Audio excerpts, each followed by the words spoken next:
मी अधिवेशनामध्ये आम्ही बोललो होतो ही योजना जाहीर करण्याची प्रसंग जेव्हा आला याचा अर्थ सरकारला रिझल्ट चांगला नाही हे कळलेलं आहे. त्यामुळे आम्ही सांगलो 10 HP तुम्ही हे करा, 7च का करताय. या बऱ्याच योजना आहेत, पण त्या योजनेला पैशाचे आजच्या घडीला पैसे तर मी मगाशी सांगितलेलं आहे. तुम्ही कर्मचाऱ्यांच्या पगारापासून आत्ता जिल्हा परिषद बांधकाम विभागामध्ये किती वर्षाचे पैसे बाकी बघा.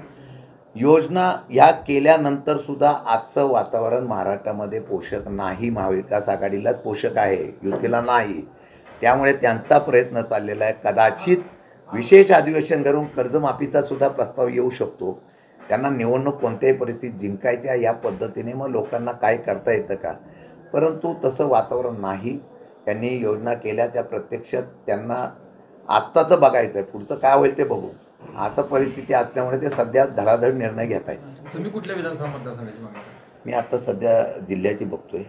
विधानसभा मला बऱ्याच ठिकाणी मागणी आहे. तुम्हाला माहिती आहे मला काय विचारायचं पण एक आहे, कोरेगाव मतदारसंघामध्ये 100% मी तिथं हे करणार आहे.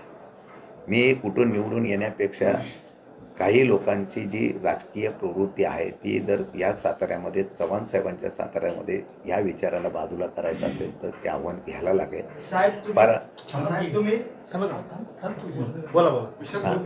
त्यामुळे कोरेगावमध्ये आहे, तुम्ही काळजी करू नका.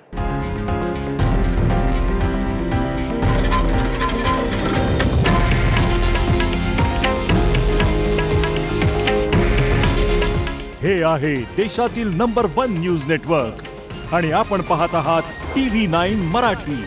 काळजी तुमची, हित महाराष्ट्राचं.